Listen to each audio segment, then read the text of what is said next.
저는 2002년에 하나님의 말세 사역을 받아들였어요. 그러고 나서 얼마 안 돼 복음 전도와 새신자 양육을 시작했어요. 저는 믿음 충만으로 몇 년 동안 계속 열심히 본분을 이행했어요. 비바람이 불어도 눈보라가 날려도 저는 본분 이행을 멈추지 않았죠. 한 번은 복음을 전하러 갔는데 상대가 받아들이지도 않고 오히려 삿대질을 하면서 욕하고 경찰에 신고하겠다고 했죠.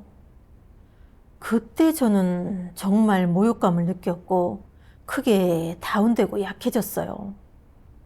하지만 제가 복음을 전하느라 이런 조소와 비방을 받는 거니까 분명 하나님의 축복이 따를 거라는 생각에 마음이 괴롭지 않았고 계속 복음을 전했어요. 그렇게 또 몇 년이 훌쩍 지났어요. 본분을 이행하는 동안 몸도 고생하고 체면도 조금 깎이는 일이 있었지만 하나님의 은혜와 축복을 많이 받았어요. 제가 하나님을 믿은 뒤 가족이 무탈하니 이게 다 제가 하나님을 잘 믿은 덕분이라고 생각했어요. 그렇게 기뻐하던 시기에 제가 생각지 못한 일이 생겼죠. 2008년 6월의 어느 날이었어요.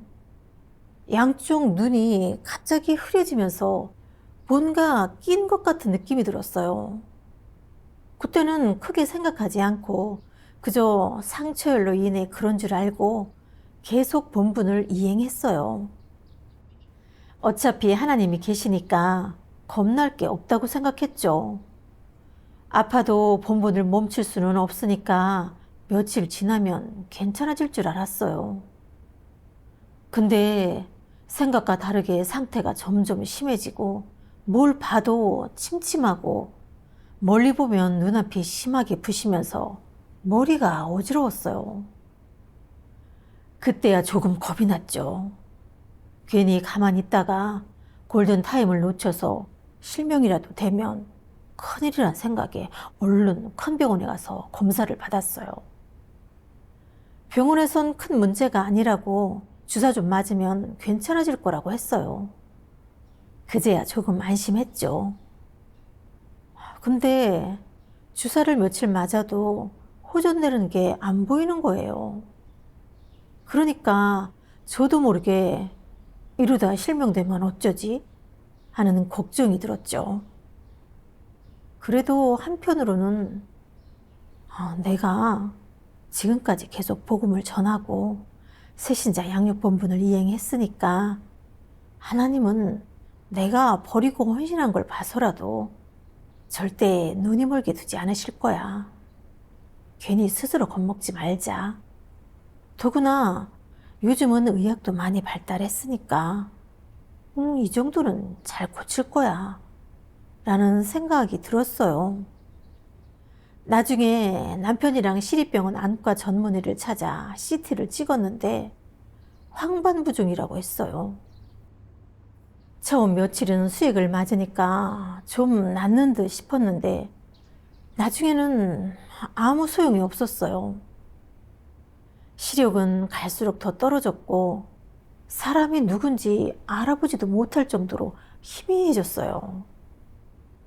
의사가 처방한 약이 스테로이드 성분이니까 온 몸에 부종이 생기더라고요. 시립병원에 5번이나 갔지만 제 눈 상태가 더 심해지기만 하니까 의사도 어쩔 수 없다면서 진지하게 그러는 거예요. 지금 눈병은 치료가 힘듭니다. 어쩌면 계속 재발할 수 있고 심하면 실명할 수도 있습니다. 그리고 장기간 스테로이드 약물 사용으로 골다공증이 생길 수 있는데 넘어지면 쉽게 골절이 될 수도 있습니다. 의사의 말은 청천벽력이었어요. 온 몸에 힘이 다 빠지는 게 의사의 말이 믿기지 않았어요. 그래서 다시 한번 확인했더니 의사는 확실하다고 못 박았어요. 그러니까 온 몸이 떨렸고, 이젠 끝났구나. 이건 불치병이구나 라는 생각이 들었어요. 집에 왔는데 기운이 빠지고 짜증이 나기도 했어요. 하나님께서 저를 지켜주지 않으셨다는 생각에 기도하고 싶은 마음도 들지 않았어요. 눈은 갈수록 희미해지고 점점 더 안 보였어요. 어느 날 사촌 언니가 절 보러 왔는데 정말 목소리를 안 들었으면 누군지 알아보지도 못했을 거예요. 앞에 그저 검은 물체만 보였으니까요. 속으로 내가 이 젊은 나이에 벌써 실명하게 된다면 그냥 쓸모없게 되는 건 아닐까? 그러면 앞으로 어떻게 살라는 거지? 하는 생각이 들었어요. 조금씩 저는 과묵해졌고 혼자 집에 틀어박혀서는 사람들을 만나고 싶지도 않았어요. 그렇게 매일 눈물로 보냈는데 하루가 1년 같았어요. 남편은 혼자 밭일도 하고 집안일도 챙겨야 하니까 짜증을 내더라고요. 몇 번이나 저한테 이제 눈도 안 보여서 아무것도 할 수 없는데 너랑 살아서 뭐해? 그냥 널 갖다 버리고 말지 라고 하는 거예요. 그러니까 더 괴롭고 가슴이 시렸어요. 결국 막막함과 고통 속에서 하나님께 기도했어요. 하나님, 제가 어쩌다 이런 병에 걸렸을까요? 지금 눈도 보이지 않는데 앞으로 어떻게 신앙생활을 하고 본분을 이행할 수 있을까요? 제가 정말 실명이 된다면 앞으로 일은 고사하고 일상생활도 어렵습니다. 남편이 하루 세끼 챙겨줘야 하는 처지가 된다면 따가운 눈총을 많이 받을 거고, 안 그래도 누구한테 신세지거나 눈치 보면서 사는 거 질색인 사람인데 그렇게 되면 앞으로 어떻게 살겠습니까? 하나님, 팔다리를 못 쓰는 게 눈으로 못 보는 것보다는 나은 것 같습니다. 하나님, 저 지금 너무 힘듭니다. 이 병을 거두어 주십시오. 낫게만 해주신다면 어떤 본분이든 다 이행할 수 있습니다. 그렇게 하나님께 계속 기도했지만 호전될 기미는 보이지 않았어요. 저는 믿음을 잃었고 더는 기도하고 싶지도 않았어요. 그리고 하나님께서 저를 지켜주시지도 않고 남편마저 저를 버린다면 제가 살아서 뭐하나는 생각에 죽을 생각까지도 했어요. 근데 한편으로는 어린 아들을 두고 가면 애는 어떡하나 하는 걱정이 되면서 죽어도 눈이 안 감길 것 같았죠. 나중에 유명한 안과 병원을 알게 됐어요. 그래서 남편과 병원을 찾아가서 열흘 넘게 입원 치료까지 받았지만 치료는 안 됐어요. 6개월이 넘어가니 돈도 거의 바닥이 났어요. 근데 눈병은 오히려 더 심해졌고 저는 이제 못 고친다는 생각에 실망을 했죠. 제가 그렇게 절망에 빠져 있을 때 우연히 한 자매를 만나게 됐는데 자매가 그러는 거예요. 자매님, 계속 병에 빠져 있으면 안 돼요. 하나님의 뜻을 구하면서 자신을 반성하고 질병 속에서 배워야 할 공과를 찾아야죠. 자매의 말에 정신이 들었어요. 그래, 난 이 병에 걸린 뒤로 지금까지 자아성찰을 하지 않았어. 마음에 하나님의 자리가 없었지. 그저 의사를 찾기 바빴어. 요즘은 과학이 발달했으니까 의사만 내 눈을 고칠 수 있을 거란 생각을 했어. 어쩌다 하나님을 완전히 잊어버리고 있었을까 싶었어요. 문제는 하나님의 말씀을 보려고 눈을 아무리 크게 떠도 보이지 않는다는 거였어요. 그저 애간장만 태웠죠. 그래서 하나님께 깨우쳐 주시고 인도해 달라고 기도할 수밖에 없었어요. 그러던 중에 하나님의 이 말씀이 떠올랐어요. 전능하신 하나님 말씀. 질병에 걸린 것은 하나님의 사랑이며 그 속에는 분명 하나님의 뜻이 있다. 비록 육체가 조금 고통스럽기는 하지만 사탄의 생각을 받아들여서는 안 된다. 질병 속에서 하나님을 찬미하고 찬미 속에서 하나님을 누리며 질병 앞에서 낙심하지 말고 계속 구하며 포기하지 말라. 그러면 하나님이 빛을 비추어 깨우쳐 줄 것이다. 욥의 믿음이 어떠했느냐? 전능하신 하나님은 전능한 의사이다. 병 안에서 살면 그저 병뿐이지만 영 안에서 살면 병이 없다. 너에게 한 모금의 숨이라도 붙어 있는 한 하나님은 너를 죽게 하지 않을 것이다. 그렇죠. 전능하신 하나님은 전능한 의사시죠. 근데 저는 한동안 계속 병통에 빠져 있으면서 하나님에 대한 믿음을 잃었고 그 병통 속에서 하나님의 뜻을 구하지 않았으며 병에 걸렸을 때도 제가 배울 공과가 무엇인지 성찰하지도 않았어요.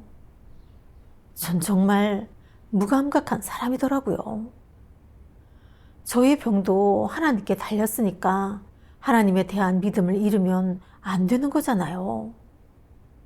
당장은 하나님의 뜻을 알 수 없지만 그래도 제가 저 자신을 반성하고 알 수 있게 깨우쳐 주시고 이끌어 달라고 기도해 보기로 했어요. 그리고 저는 그 사이 하나님의 말씀 낭송만 들었어요. 가끔 병통이 임했을 때 어떻게 기도해야 하는지에 관한 말씀을 듣게 되면 그 말씀에 나온 실행길에 따라 기도하는 훈련을 했죠. 그리고 고백했어요. 하나님, 전에 제가 했던 기도를 보면 전 정말 이성적이지 못했습니다. 게다가 팔다리를 못 쓰게 되더라도 눈이 머는 것보다는 낫다고 했고 하나님께 이 병을 거두어 달라고 요구하면서 병만 낫게 해주시면 어떤 본분이든 다 이행하겠다고 했습니다. 하나님, 제가 했던 기도를 돌아보니 정말 이성적이지 못했습니다. 그 후에 하나님의 이 말씀도 듣게 됐어요. 전능하신 하나님 말씀. 예수의 기도를 보아라. 그는 겟세마네 동산에서 만일 할만하시거든 이라고 기도했다. 다시 말해 가능하다면 상의를 하고자 했지 바라옵건대 라고 하지 않았다는 것이다. 그는 순종의 마음으로 그리고 순종적인 내적 상태로 만일 할만하시거든 이 잔을 내게서 지나가게 하옵소서. 그러나 나의 원대로 마옵시고 아버지의 원대로 하옵소서 라고 기도했으며 두 번째 기도도 이러했다. 그리고 세 번째 기도에서 그는 아버지의 원대로 되기를 원하나이다 라고 했다. 아버지 하나님의 뜻을 알게 되었기에 아버지의 원대로 되기를 원하나이다 라고 한 것이다. 그는 완전히 순종할 수 있었고 거기에 자신의 선택은 전혀 없었다. 그러나 사람은 그렇게 기도하지 않는다. 사람은 늘 하나님, 어떻게 해주십시오. 어떻게 저를 이끌어 주십시오. 제게 조건을 예비해 주십시오. 라고 기도한다. 어쩌면 하나님은 적합한 환경을 예비해 주지 않고 그 고난을 겪으며 공과를 배우게 할 수도 있다. 사람이 늘 하나님, 저를 위해 예비해 주시고 제게 힘을 주십시오. 라고 기도한다면 그런 기도는 얼마나 비이성적이겠느냐.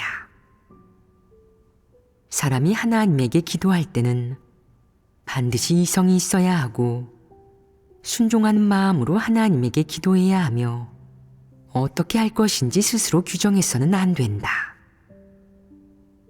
기도하기 전에 먼저 어떻게 할 것인지 정하는 것은 하나님에게 순종하는 것이 아니다.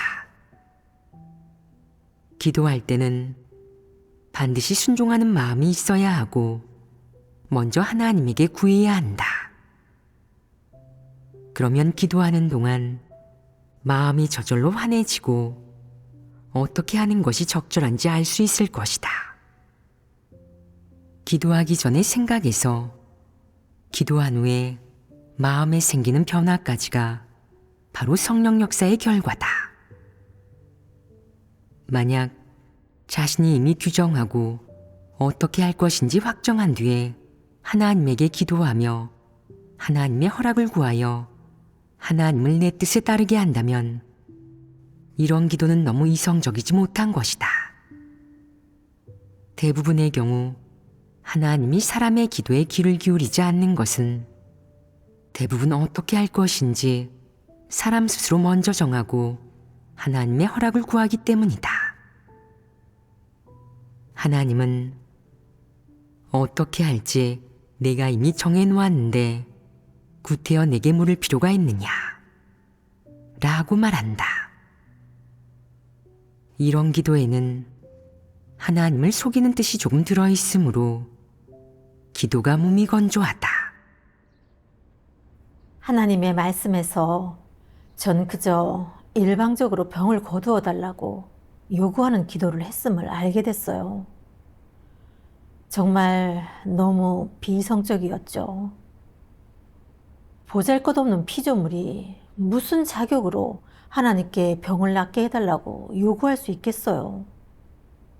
저는 하나님을 제 뜻에 따르게 하면서 제 개인의 이익을 충족시켜 주시기를 바랐는데 하나님에 대한 경외심이 조금도 없었어요. 예수님의 기도가 생각났어요. 예수님은 십자가에 달리는 게 얼마나 고통스러운 일인지 아셨지만 당신의 기도에는 요구하는 의미가 없었어요. 하나님 아버지의 뜻에 순종할 수 있다면 당신이 고난받아도 기꺼이 순종하려고 하셨어요. 저도 마땅히 병통 속에서 하나님의 뜻을 구하면서 순종해야 하죠. 그래서 다시 기도했어요. 하나님, 저는 순종하는 자세로 당신께 기도하면서 구합니다. 제가 이런 병에 걸린 것도 우연이 아니라고 생각합니다. 하지만 아직 당신의 뜻을 알지 못하고 제가 이 병을 통해 어떤 공과를 배워야 할지도 모르겠습니다. 하나님, 당신께서 깨우쳐 주시고 이끌어 주세요. 그렇게 한동안 계속 기도했는데 눈이 점점 좋아지기 시작했어요. 다시 말씀을 보니 조금 희미하긴 하지만 보이더라고요. 그 후에 하나님의 이 말씀을 보면서 저의 내적 상태를 조금 더 알게 됐어요. 전능하신 하나님 말씀. 연단은 모든 사람에게 상당히 고통스럽고 받아들이기 힘든 것이다. 하지만 하나님은 연단 속에서 사람에게 자신의 공의로운 성품을 보여주고 연단 속에서 사람에게 자신의 요구를 공개하는 한편 연단 속에서 사람에게 더 많은 깨우침을 주고 더 많이 실제적으로 책망하며 훈계한다. 이렇게 사실과 진리를 대조함으로써 사람이 자기 자신을 더 잘 알게 하고 진리와 하나님의 뜻을 더 잘 깨닫게 하며 이를 통해 사람이 하나님을 더 참되고 순수하게 사랑하게 한다. 이것이 바로 하나님이 연단의 사역을 하는 목적이다. 하나님이 사람에게 하는 모든 사역에는 그 목적과 의미가 있다. 그는 무의미한 사역을 하지 않고 사람에게 불리한 사역도 하지 않는다. 연단은 사람을 그의 앞에서 없애버리려고 하는 것이 아니며 사람을 멸하여 지옥에 보내려고 하는 것도 아니다. 연단 속에서 사람의 성품을 변화시키고 사람의 속셈과 낡은 관점을 변화시키며 하나님에 대한 사랑을 변화시키고 또 사람의 모든 삶을 변화시키려는 것이다. 사람에게 연단은 실제적인 검증이자 실제적인 훈련이다. 오직 연단 속에서만이 사람의 사랑이 본래의 기능을 발휘할 수 있다. 하나님의 말씀을 보면서 깨달았어요.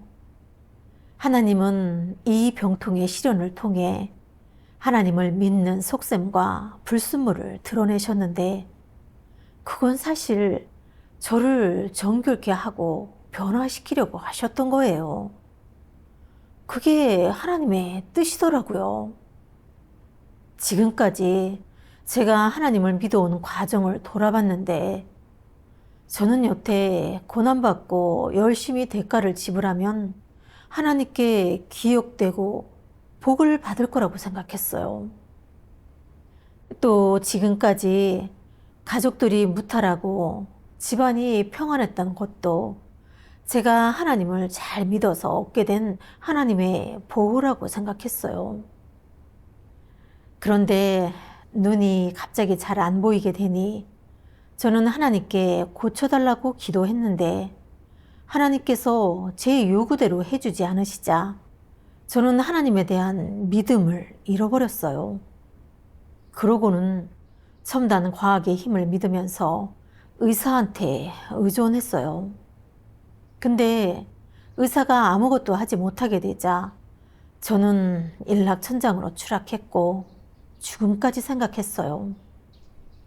그 사이에 저는 하나님의 뜻을 구하지 않았고 자아 성찰도 하지 않았어요.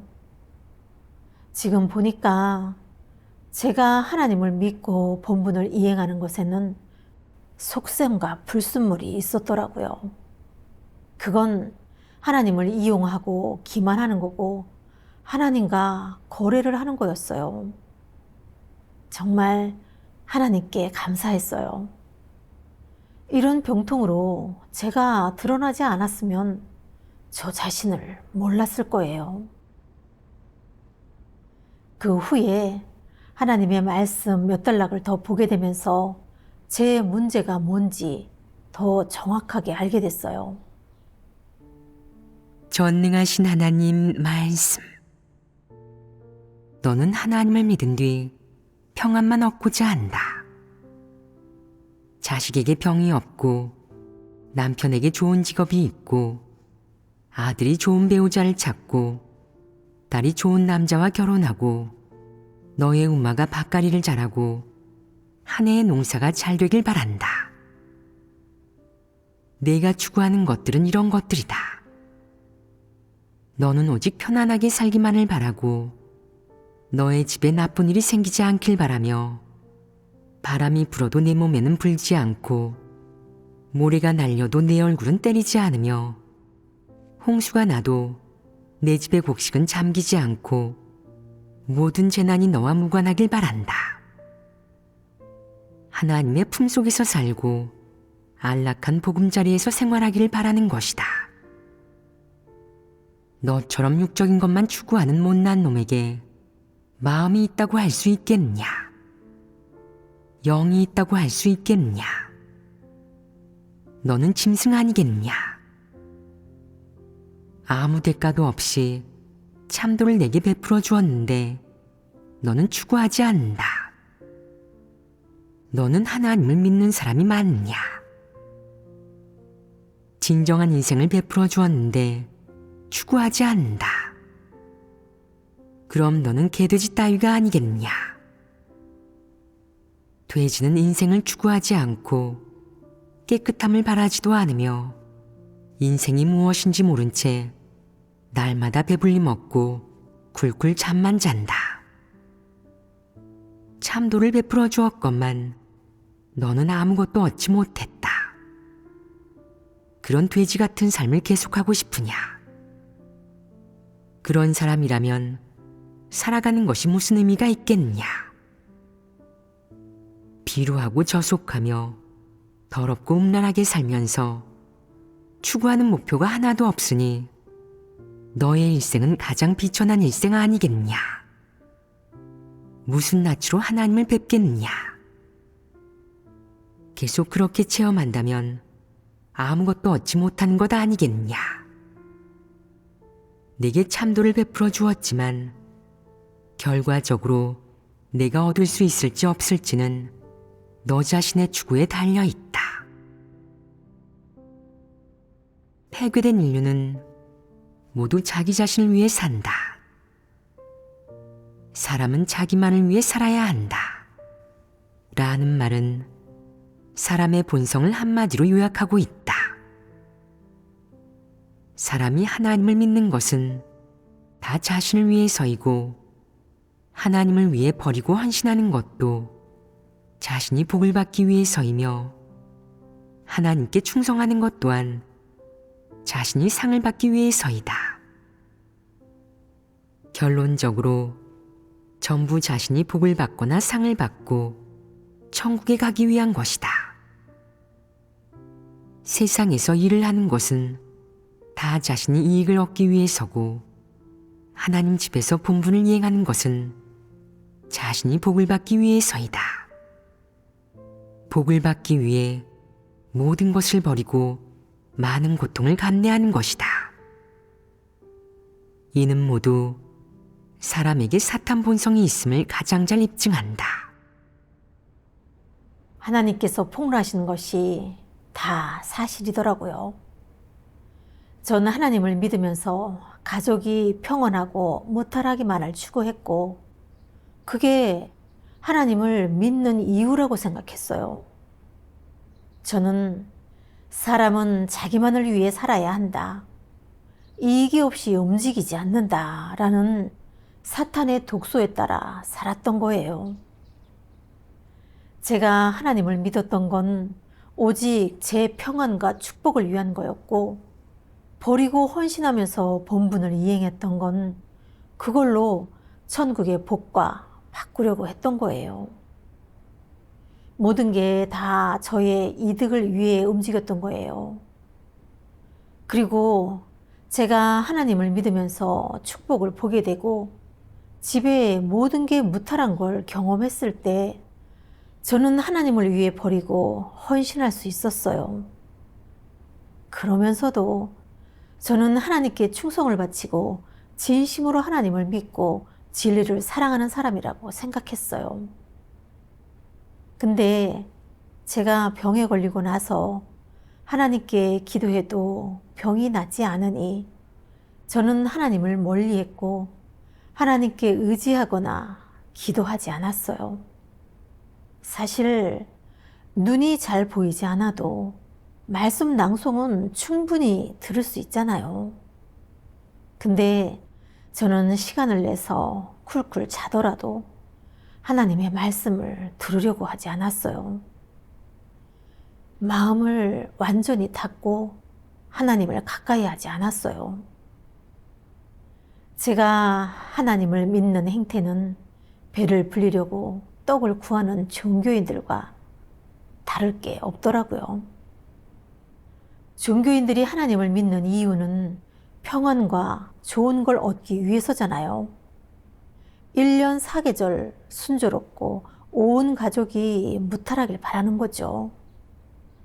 근데 그런 걸 얻지 못하고 오히려 화를 입으면 사람은 하나님을 멀리하고 배반했어요.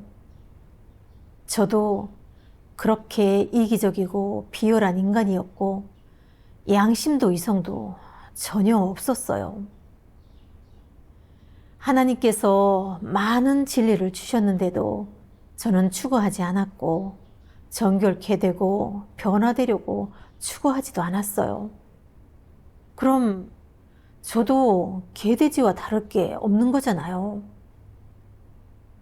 그 후에 하나님의 이 말씀을 보면서 진정 하나님을 믿는 게 뭔지, 하나님을 믿는 의의가 뭔지를 조금 더 알게 됐어요.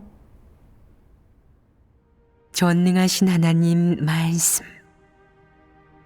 하나님을 믿는 것은 하나님의 존재를 믿는 것이다. 이는 하나님을 믿는 것의 가장 간단한 개념이다. 더 나아가 하나님의 존재를 믿는 것은 진정한 믿음이 아니라 단순한 신앙으로 짙은 종교적 색채를 띈다. 진정으로 하나님을 믿는다는 말의 함의는 사람이 하나님을 만물의 주재자로 믿는 것을 기초로 하나님의 말씀과 사역을 체험하여 폐괴의 성품을 벗어버림으로써 하나님의 마음을 만족케 하는 동시에 하나님을 아는 것이다. 이러한 과정이야말로 하나님을 믿는 것이라 할 수 있다. 하지만 사람은 종종 하나님을 믿는 일을 아주 쉽고 가볍게 본다. 이렇게 하나님을 믿는 사람은 하나님을 믿는 의미를 잃었으며 마지막까지 믿는다고 해도 하나님의 인정을 받을 수 없다. 그들이 가는 길이 잘못되었기 때문이다. 오늘날까지도 글귀로 하나님을 믿는 사람들과 텅 빈 도리로 하나님을 믿는 사람들은 여전히 자신에게 하나님을 믿는 실체가 없고 자신이 하나님의 인정을 받을 수 없다는 것을 모른다. 그러면서도 평안과 풍성한 은혜를 얻을 수 있게 지켜달라고 하나님에게 기도하고 있다. 우리 모두 마음을 차분히 하고 생각해보자. 하나님을 믿는 일이 세상에서 가장 쉬운 일이겠냐? 하나님을 믿는다는 말의 함의가 고작 더 많은 은혜를 얻는 것에만 국한되겠냐? 하나님을 믿으면서도 하나님을 모르고 하나님을 믿으면서도 하나님을 대적하는 사람이 하나님의 마음을 만족케 할 수 있겠냐? 하나님의 말씀을 통해서 진정 하나님을 믿는 게 뭔지 좀 알았어요. 지금까지 저는 계속 저의 관념을 지니고 막연하게 하나님을 믿어왔더라고요. 애초에 하나님을 믿은 것은 현세에 100배를 받고 내세에 영생을 받기 위함이었어요. 저는 잘못된 관점으로 하나님을 믿었으니 길도 잘못된 방향으로 걸어갔어요. 저처럼 하나님을 믿으면 아무리 오래 믿어도 구원에 이를 수 없는 거죠. 진정으로 하나님을 믿는 사람은 하나님이 만물의 주재자이심을 믿는 것을 기초로 하나님의 말씀과 사역을 체험하여 하나님을 알고 폐기성품을 벗어버림으로써 하나님 마음에 합하는 사람이 되는 이런 사람이라고 하셨어요. 돌아보면 은혜 시대에 베드로가 추구했던 신앙의 길은 하나님의 뜻에 합하는 거였어요. 베드로는 진리를 추구했고 일상생활의 사소한 일에서도 하나님의 뜻을 알고자 찾고 구했죠. 또한 그는 피조물의 자리에 서서 자신의 본분을 이행했고 하나님을 사랑하고 하나님께 순종하기를 추구했어요. 마지막에는 하나님을 위해 거꾸로 십자가에 달림으로써 아름답고 힘 있는 증거를 했어요. 베드로에 비하면 전 정말 너무 부끄러웠어요. 그래서 하나님께 회개의 기도를 드렸어요. 하나님, 회개합니다.